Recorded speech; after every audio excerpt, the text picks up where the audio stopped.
Oh, shoot. Which is better, the 2010 Imperial Flagship or the brand new Black Pearl?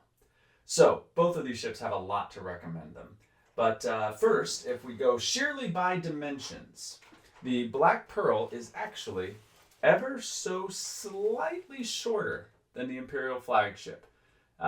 Barely a centimeter or two, but got to give the point to the Imperial Flagship. Its center mast is just a little bit taller.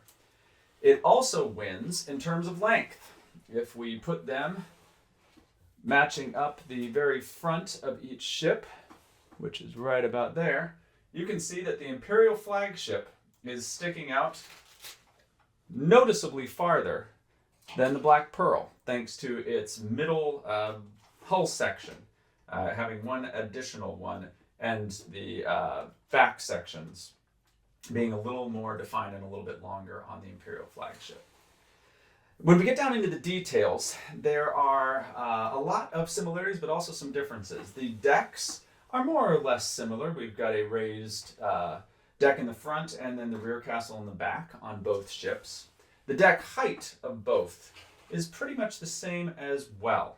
However, this is where we begin to get into some of the key differences which give the edge a little bit to the Black Pearl, and that is shaping.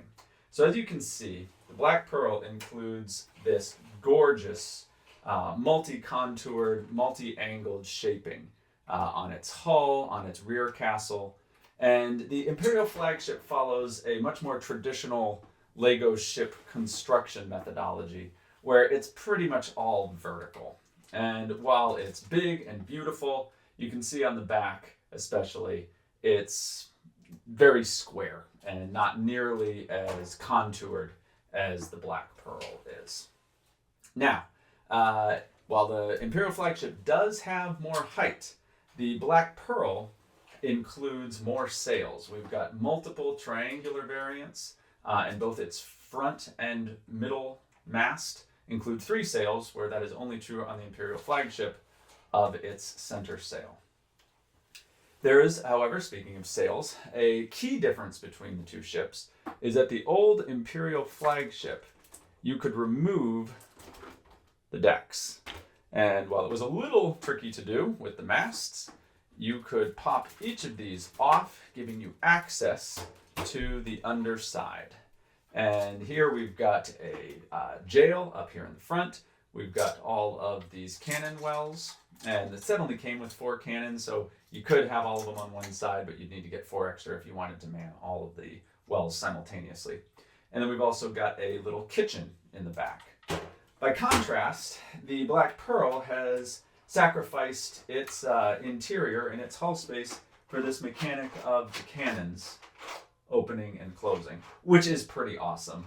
And the fact that, unlike past LEGO pirate ships, it's got a full armament of cannons on both sides simultaneously. So you can open and close these, which is just such a cool effect.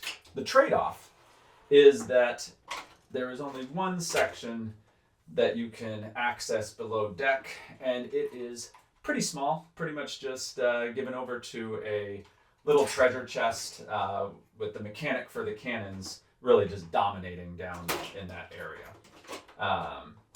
Now, if we move further back, like every pirate ship before it, or pretty much every pirate ship, some of the smaller ones didn't have it, but all the main big pirate ships, the Black Pearl has a captain's quarters.